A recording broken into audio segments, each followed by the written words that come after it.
Today I want to share my recommendation of what I think is the best coffee grinder that you can buy before diminishing returns for espresso, for pour over, for everything. And I have it here in front of me. And this grinder I recently just got a week or two ago, so I haven't had it for that long, which shows the significance of what I think about this grinder. So in front of me I have the Turin DF64 Gen 2. The DF64 has been around for a few years now and has been known as the niche killer because you could buy it for $400 versus the original $700 for the niche. It's got 64mm flat burrs that are compatible with SSP burrs from the High Uniformity, Multi-Purpose, and SweetLab. So a lot of different options that you can put inside of this. Since the original DF64, they have upgraded the burrs and they even give more options of burrs that you can buy and have aligned in your grinder from the beginning. So why would I recommend this and why do I think that this is the best grinder? Well, first off, I want to give a disclosure that Turin Grinders sent this to me. Turin Grinders is the same company as Espresso Outlet, so they sent it to me in exchange for a review, as well as many of the other things and other grinders that I review on this channel. All of the Turin Grinders have came free of charge from them in exchange for a review. So that being said, this still is my complete opinion and they don't see what I say about this grinder prior to the video. So I had the Gen 1 a long time ago, and then it ended up selling it to upgrade to the Eureka Atom 75, which is now my go-to grinder. The reason why it's my go-to grinder is simply because you can grind by time and it just goes a little bit quicker in 3 seconds in there.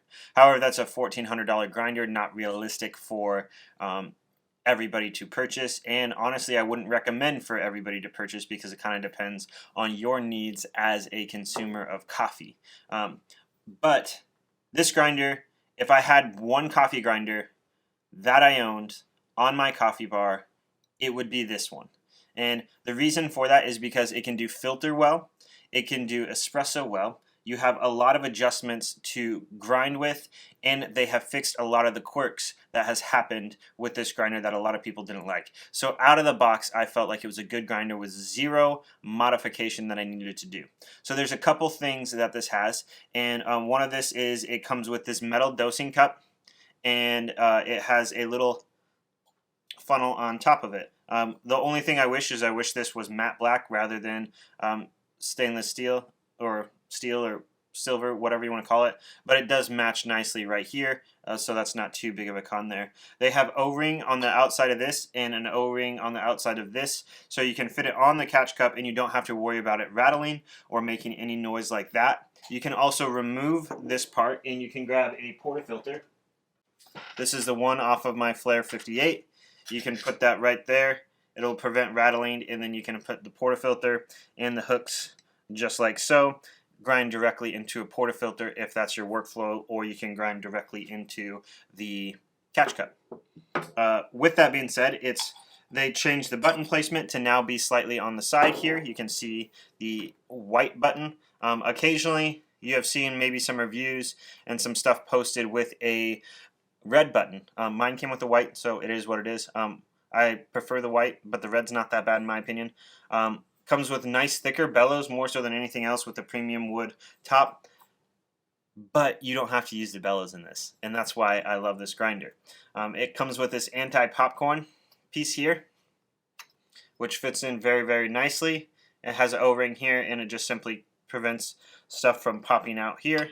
It comes with a metal adjustment dial, which was a con from the original one, did not have that. It did get a little scratched at the top, so this is my complaint. It's scratched at the top and it can be kind of hard to pour beans in here.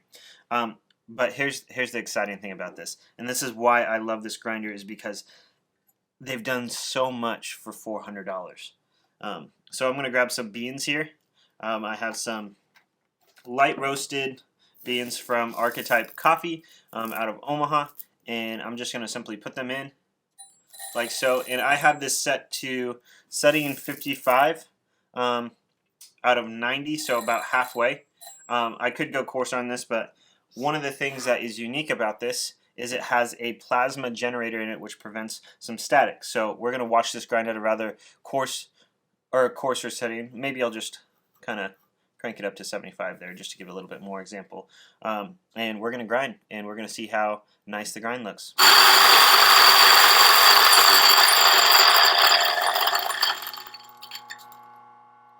And then simply when it's done grinding, instead of using a bellow, I just... And then that gets basically everything out, and you can kind of see by when you put the bellow on, there's not much else that comes out. So you don't really need the bellow.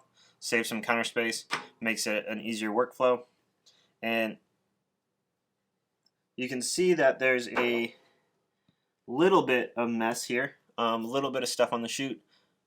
But for a coarse setting 75, you have a nice grind. This is kind of a little difficult to get off. I still kind of like that adjustment collar on because when you do the hand bellowing over the top, it can shoot a little bit of coffee grounds over the lip of this. That's the only reason that.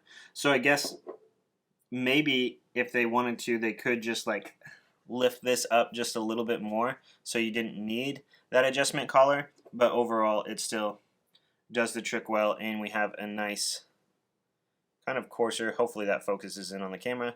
Not really sure. There we go. If not, it's coarser. Just take my word for it. But the reason why I think that this is the best grinder out there, and that's the law of diminishing returns. So obviously the more money you spend, the better quality grinder you can get. So like if I spent $3K on a grinder, I'm going to get better results for that. And for the average person, I don't think that is necessary. I think this more suffices enough.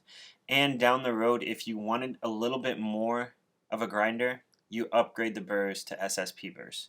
And that will get you further down the road, and you're still only at $600 and a little bit of elbow grease to put the grinder back together and align the burrs, stuff like that. But if you go less than $400 for a grinder, you can get a decent one. I know the SK40 and the SD40 come in about $200, and they're conical burr versus the flat burr, and those get the job done well, but it's not giving you as good of results on the coarse end and the espresso end, and it's not as easy to dial in with the stepless adjustments that you have here. You don't get the plasma generator that helps prevent static coming from the chute. And that's around $200. When you upgrade from there, there's not a ton in the market from the $200 to $300 range or the $300 $400 range. There's just not a ton of options. You can go Baratza and still get another conical with a Siete 30, I think, is what is in that price range. But when you hit $400, it's just really hard to justify going beyond that $400 because of how incredibly packed this one is, which I'm excited to see how that affects other things down the road. I have a DF83, which is coming in about $700, but I'm missing the plasma generator on it. So if they make some and they made that on the Gen 2, so those little tweaks will make that grinder better. But this is just a very, very good option for the money, and it's something that will go well. Like if I pair this with my $3,500 Rocket R58 that's sitting upstairs on my coffee bar, if I pair this with this, I will be content with the results that happen. If I compare this with a Flare 58, I'm going to be content with the results that come with it, which makes this a very overall versatile grinder and a very, very good grinder with that. It's a decent size. And it's hefty, it's built well. This doesn't have the vinyl coating that it used to have. This is now, I believe, maybe painted or powder coated in a matte black finish, and I believe it comes in another color as well. So it feels more premium than the other DF64s have been in the past. The things like, I'm still waiting on my DF64V, which will come in a review, but the nice thing about that one is it does have the magnetic chute, so you can take it off for a little bit easier cleaning, and you can adjust the RPM. So I'm going to give a full review on that when it comes in. It's currently waiting in shipment, but I do have one on the way, and I have one that had some issues with the old board that's sitting behind me that I have been testing a bit to get an idea of. But I'm sure that grinder is great and the DF683 is great, but it's still $300 more than this thing, which makes it very, very hard to recommend above this because of how good they made this, which I guess is maybe a problem with Turin is the fact that their lower price point grinders are just too good in the market, and that was the goal of Espresso Outlet and Turin grinders when they started. They wanted to be make espresso and coffee more approachable for the average person. $400 does sound like a lot, but when it comes to upgrading from $400, you're really not getting much. If you upgrade from a hand grinder to a motor, obviously there's an upgrade there, but if you started with a Smart Grinder Pro by Baratza, by Breville, or a Baratza grinder, this one is going to blow your mind out of the water on the easy adjustments that it has and the ability that you have to make great coffee with it. So yeah, this is the DF64 Gen 2, and this, in my opinion, is the best grinder you can buy. Thanks for watching.